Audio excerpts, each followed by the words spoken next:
இரட்சகருமாய் இருக்கிற இயேசு கிறிஸ்துவின் இனிய நாமத்தினாலே உங்கள் யாவரையும் வாழ்த்தி வரவேற்கிறேன். அல்லேலூயா. கர்த்தரை தெய்வமாய் கொண்டிருக்கிற ஜனம் பாக்கியம் உள்ளது. அல்லேலூயா. ஜீசஸ். வாக்குத்தத்த வசனத்துக்கு நேராக நம்முடைய வேதாகமத்தை திருப்பிக் கொள்வோம். Thank you Lord. 8ஆம் அதிகாரம் 3ஆம் வசனம். உம்மை உறுதியாய் பற்றிக்கொண்ட மனதை உடையவன் உம்மையே நம்பி இருக்கிறபடியால் நீர் அவனை பூரண சமாதானத்துடன் காத்துக்கொள்வீர். அல்லேலூயா. பூரண சமாதானத்துடன் காத்துக்கொள்வீர். இந்த 3வது மாதத்தினுடைய வாக்குத்தத்தம் பூரண சமாதானத்தோடு நம்மை தேவன் காத்துக்கொள்வார் என்பது. அல்லேலூயா. அதற்கு இந்த வேதாகமத்திலே 2 விதமான நிபந்தனையை தேவன் வைத்து தான் அந்த வாக்குத்தத்தத்தை சொந்தமாக்கி கொள்ளும்படி நமக்கு அறிவுரை கூறுகிறார். ஒன்று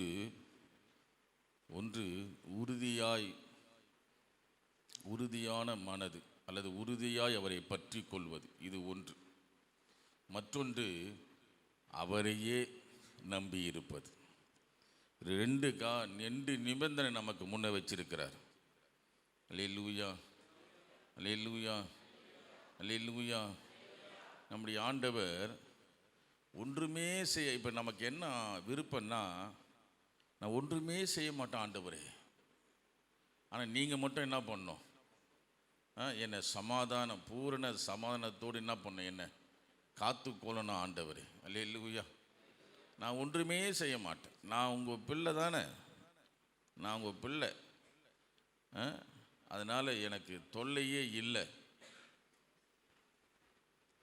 பூரண சமாதானம் நீங்கள் எனக்கு என்ன பண்ணிடணும், தந்து என்னை காப்பாற்றிட்டு, நான் ஒன்றுமே செய்ய மாட்டேன்.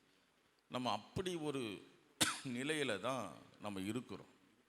ஆனால் வேதம் எந்த இடத்திலும், வேதாகமும் எந்த இடத்திலும் அப்படி சொல்லித்தரலை நமக்கு. அல்லேலூயா. இயேசுவானவரே அவர் தான் செல்ல பிள்ளை, பிதாவாகிய தேவனுக்கு செல்ல பிள்ளை, ஒரே ஏக சுதன், நேசகுமாரன். அதை பிதாவாகிய தேவனே சொல்றார், என் நேசகுமாரன் அப்படின்னு. இவரில் பிரியமாயிருக்கிறேன்னு அவரே சாட்சி கொடுக்கிறாரு. ஆனால் அந்த செல்ல பிள்ளை, அந்த நேசகுமாரன், பிதாவுக்கு பிரியமானவரே தேவன் அமைத்த பாதையில தான் அவர் கடந்து போய் ஜெயம் பெற்றிருக்கிறார். அல்லேலூயா. அவருக்கு பாடு இருந்தது, அந்த பாடுகளின் வழியாய் கடந்து போனார். அவர் கீழ்ப்படிந்து அல்லேலூயா, அல்லேலூயா. ஆமாம், பிதாவுக்கு பிலிப்பியர் 2 நீங்கள் 8ஆம் அதிகாரத்தில் அங்கே பிதாவின் அந்த ரூபம், இன்னொரு வாக்கியம் இருக்கும், அதற்கு சமம் அப்படின்னு இருக்கும். பிலிப்பியர் 2:8 நீங்கள் 10 வாசித்தீங்கன்னா, அப்போ அப்படிப்பட்டவர் கூட மனுஷகுமாரனா அந்த பூமிக்கு வந்த உடனே 1 கொரிந்தியர் 15:28 நினைக்கிறேன், அந்த வசனத்தில் இருக்கு, பிதாவாகிய தேவனுக்கு கீழ்ப்பட்டு இருந்தார். அல்லேலூயா. ஆமாம், அவருக்கு அமைத்த பாதை, அவருக்கு அமைத்த நிபந்தனைகளுக்கு உட்பட்டு தான் அவர் கடந்து போனார். இஷ்டம் போடலாம் ஆடலை, விருப்பம் போடலாம் ஆடலை, அடங்கியிருந்தார். அவருக்கு என்ன அவருக்கு ப்ராசஸ், என்ன காரியம் அவருக்கு கொடுக்கப்பட்டதோ அதை இந்த பூமியிலே செய்தார். ஒவ்வொன்றும் கேட்டு காலையில் போய் என்ன பண்ணுவார், பிதாவாகிய தேவனுடைய பாதத்தில் என்ன பண்ணிடுவார், உட்கார்ந்துட்டு ஒன்றையும் கேட்டு தான் என்ன பண்ணுவார், அவர் செய்வார். அல்லேலூயா. அவர் கேட்காம செய்யவே மாட்டார். அதான் ஒழுங்கு. அல்லேலூயா. எதுவாக இருந்தாலும் உங்களுக்கு மேலே, அதே போல் இயேசு கிறிஸ்து பிதாவாகிய தேவன் மேலே இருந்தார். அவருக்கு மேலே, அவருக்கு தலைமை. அவரை கேட்டு காலையில் போவார், தேவ சமூகத்தில், பிதாவின் சமூகத்தில் உட்காருவார். அன்றைக்கு என்ன செய்யணும் அதை கேட்டு தான் நடப்பார். இஷ்டம் போடலாம் என்ன பண்ண மாட்டார், செய்ய மாட்டார். பிதாவாகிய தேவன் சொன்னதை தான், அதை யோவான் புத்தகத்தில் சொல்றார். பிதாவாகிய தேவன் சொன்னதை தான் நான் என்ன பண்றேன் உங்களுக்கு சொல்கிறேன். அல்லேலூயா. சரி, நம்ம சத்தியத்துக்கு நிபந்தனையோடு தான் வாக்குத்தத்தம். எல்லா வாக்குத்தத்தம் இருக்கு. நிபந்தனை இல்லாமல் நீங்கள் வாக்குத்தத்தத்தை பெற்றுக்கொள்ளவே முடியாது. அல்லேலூயா. அப்போ உறுதியான மனம்.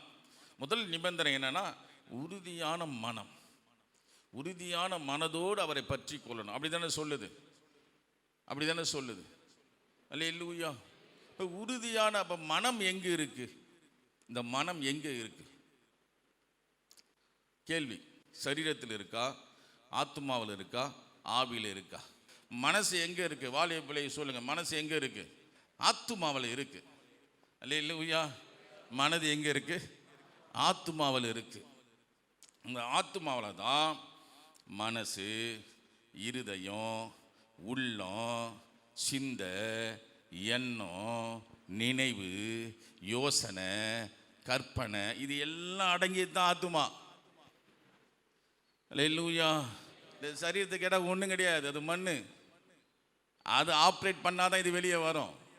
அது உள்ள போச்சுன்னு வச்சுக்க, அல்லேலூயா, மூச்சு போயிடுச்சுன்னா என்ன ஆயிடுச்சு? படுக்கையில் வச்சிட வேண்டியது தான், பாடையில் கட்ட வேண்டியது தான், அடுத்த நாள் பால் ஊற்ற வேண்டியது தான். அது நம்ம ஊற்ற மாட்டோம், ரட்சிக்கப்படாதவங்க ஊற்றுவாங்க. ஆமாம், சரீரத்தில் படுத்துட்டா என்ன இருக்குது? ஒரு மரண படுக்கையில் பாடியை வச்சாச்சு. பாடியில் கண் இருக்கா? கண் இருக்கா? இருக்கா இல்லையா? பாடியில் செத்து போன பாடியை படுக்க வச்சுனா கண் இருக்கா? இருக்கு. வாய் இருக்கா? காது இருக்கா? இருக்கு. ஆனால் செயல்படாது. ஏன்னா உள்ளே இருக்கிறது போயிடுச்சு. அல்லேலூயா. ஆமாம், உள்ளே இருக்கிறது தான் செயல்படுறது கூடியது. இது ஒன்றுமே கிடையாது. இது உள்ளே இருக்கிற ஆப்ரேட் ஆனாதான் இது ஆப்ரேட் ஆகும். அல்லேலூயா. ஆமாம், கையை ஆப்ரேட் ஆகும், கண்ணு பார்க்கும், உள்ளேருந்து வரும், அந்த கனெக்ஷன் வரும். கனெக்ஷன் கட்டுனா கண் இருந்தும் பார்க்க முடியாது, காது இருந்தும் கேட்க முடியாது, வாயிருந்தும் பேச முடியாது. அப்போ நம்முடைய மனம் இங்கே வாக்குத்த வசனத்தில் பூரண சமாதானத்தோடு நீங்கள் வாழணும். பூரண சமாதானத்தோடு தேவன் உங்களை காத்து கொள்ளணும்னா முதல் கண்டிஷன் என்ன கொடுக்கப்பட்டிருக்கு அந்த வசனத்தில்னா உறுதியான மனது. அல்லேலூயா. அல்லேலூயா. தேவனை உறுதியாய் பற்றி கொள்கிற மனது இருந்தா முதல் நிபந்தனையில் பூரண சமாதானத்தோடு தேவன் உங்களை காத்துக்கொள்வார். அல்லேலூயா. உறுதியா. அப்ப மனசு இப்போ எங்கே இருக்குன்னா ஆத்துமாவில் இருக்கு. சரி, இப்போ சரீரத்தில் நம்ம வாழ்ந்துட்டு இருக்கிறோம். இந்த சரீரம் ஒரு கூடு போல, ஒரு ஒரு பேக்கிங் மாரி தான், ஒரு கூடு. இந்த ஆவியையும் ஆத்துமாவையும் வைத்திருக்கிற ஒரு பெட்டி தான் இந்த சரீரம். உள்ள ஆவியும் ஆத்துமா வைத்திருக்கிற பெட்டி. அப்ப இந்த சரீரம் தேவைதான். ஏன் தேவைன்னா, அல்லேலூயா, இப்போ ஆத்துமா ஆவி மட்டும் இருந்தா நீங்க எல்லாம், இப்போ நான் இங்க நின்றுட்டு ஆத்துமா ஆவியோடு பேசுறேன்னு வச்சுக்கலேன், எல்லாம் எழுந்து ஓடி போயிடுவீங்க. ஆவி பேசுதியா, பிசாசு பேசுதியா, ஆவி பேசுதியா, ஒருத்தர் கூட என்ன பண்ண மாட்டீங்க, இருக்க மாட்டீங்க. அதுக்காக என்ன பண்றாருன்னா, மேலே ஆண்டவர் ஒரு சரீரத்தை கொடுத்து என்ன பண்றாரு, நம்மளை நடமாட வைக்கிறார். ஒரு மனிதனாக அப்படி ஒரு உருவத்தை கொடுத்து, ஒரு சாயலை கொடுத்து நம்ம நடத்தி கொண்டு இருக்கிறார். இந்த மனம் நம்முடைய சரீரத்தினால மனசை உறுதிப்படுத்த முடியாது. ஏன் அப்படி சொல்றேன்னா, இயேசுசாமி சொன்னாரு, நான் சொல்ற வசனத்தெல்லாம் குறித்து கொள்ளுங்க, நான் எடுக்க சொன்ன வசனம் மட்டும் எடுத்து வாசிங்க. இயேசுநாதர் சொன்னார், கெத்செமனே தோட்டத்தில் சீஷருங்க இயேசுநாதர் சொன்னார், ஜெபம் பண்ணுங்க அப்படின்னு சொன்னார். இவங்க ஜெபம் பண்ணுறது பதில் நம்ம என்ன செய்வோம், நம்ம தூங்குவோம். அதானே செய்கிறோம். அவர் உண்மையை ஒத்துக்கிறீங்க. ஜெபம் பண்ண சொன்ன நம்ம என்ன பண்ணுவோம், பெரும்பாலும் சில ஜெபிக்கிறவங்க நல்லா ஜெப ஆவி உடையவங்க ஜெபம் பண்ணுவாங்க. ஆனால் ஜெபிக்க ஆவி இல்லை, ஜெப ஆவி இல்லை, ஒரு சோர்ந்த நிலையில் இருக்குன்னா ஜெபத்துக்கு பதில் என்ன பண்ணுவோம், நம்ம தூங்குவோம். அப்போ இதை பார்க்குறாரு. ஜெபம் பண்ண சொன்னால் சீசர்கள் என்ன பண்ணுறாங்க, தூங்குறாங்களே.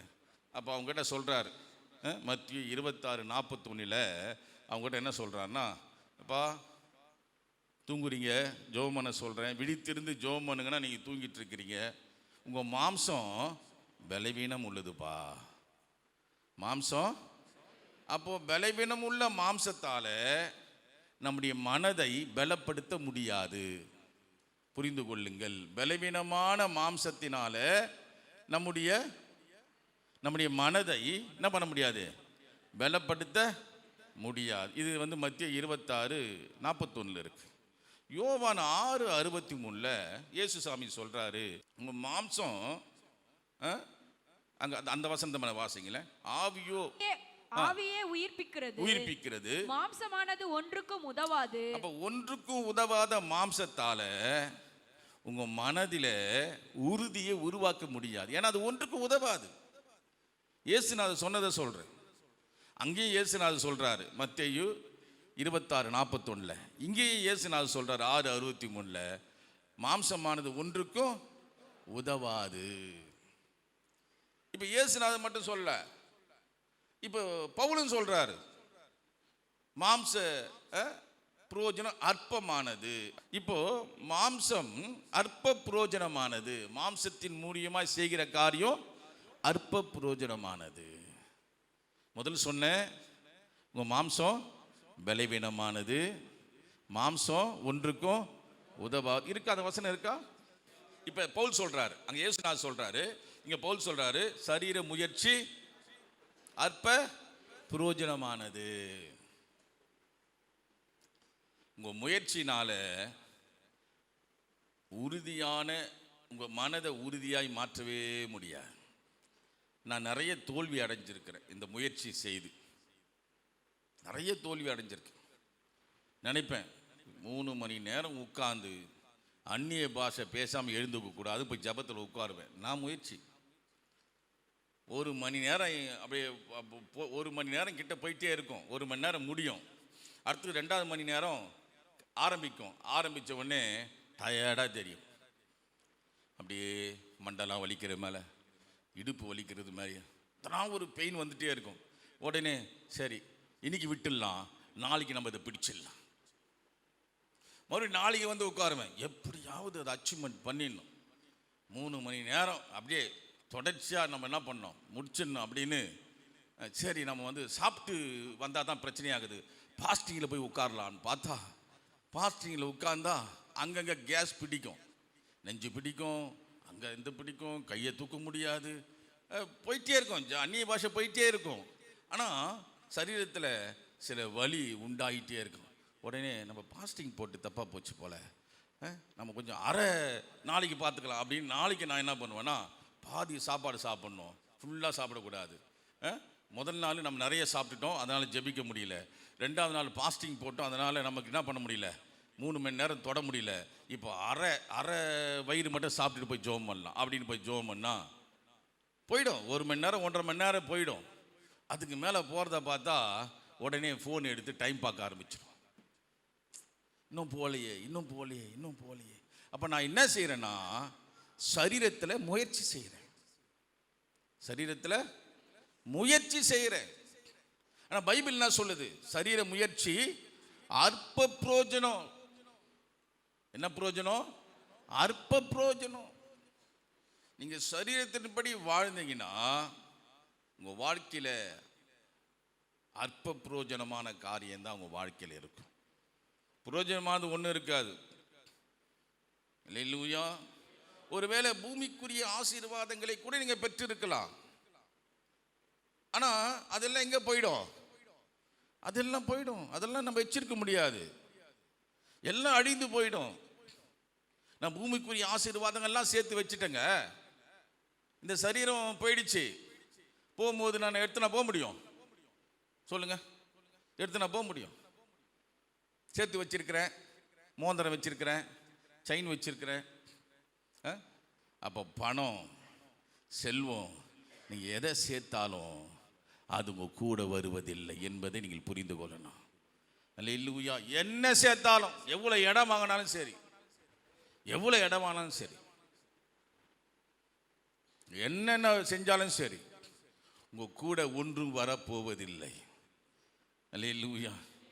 அதுதான் பைபிளுடைய பிரமாணம். அதாங்க வெறுங்கையோடு வந்தோம், வெறுங்கையோடு போவோம். இதான் பைபிள் பிரமாணம். மண்ணிலிருந்து எடுக்கப்பட்டாய், நீ மண்ணுக்கே போவா. இது தேவ சத்தியம். இது பிரதம மந்திரியா இருந்தாருன்னு.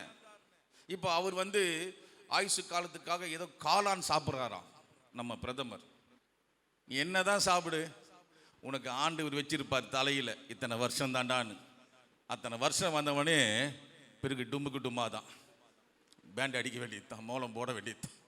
அல்லேலூயா. சந்தன கட்டையில் கூட ராஜீவ்காந்தியா இருந்தார், சந்தன கட்டையில் எரிச்சாங்க. அதனால உயிரோடு வந்துடுவாரா? ஆமாம். எம்ஜிஆர் இருந்தார், அவருக்கு நான் கேள்விப்பட்டுதாங்க, எனக்கு தெரியாது. தங்க புஷ்பம் சாப்பிட்டார், இருந்தாரா? தங்க புஷ்பம் சாப்பிட்டு இருக்கிறாரா? இல்லை. எல்லாம் போக வேண்டியதுதான். எல்லாம் ஆண்டவர் என்ன நியமிக்கிறாரோ, பிறப்பை நியமிக்கிற தேவன் ஒரு மனுஷனுடைய இறப்பையும் நியமிக்கிறார். அவன் பிறந்த உடனே நியமிக்கிறாரு. அதை நீ புரிஞ்சுக்கணும். அல்லேலூயா. பிறப்பு எப்பை நியமிக்கிறாரோ அப்போதே அவன் இறப்பு. நீ என்னதான் செஞ்சாலும் சரி, ஐயோ நான் இறக்க மாட்டேன், மரணம் வரணும், மரணம் வேணாம், மரணம் வேணாம் அப்படி எங்கே ஓடினாலும் சரி, உனக்கு எழுதப்பட்டது எழுதப்பட்டது. அது எவனாலும் மாற்ற முடியாது, யாராலும் மாற்ற முடியாது. சத்திய பிரமாணம் எழுதியது எழுதியதுதான். அல்லேலூயா.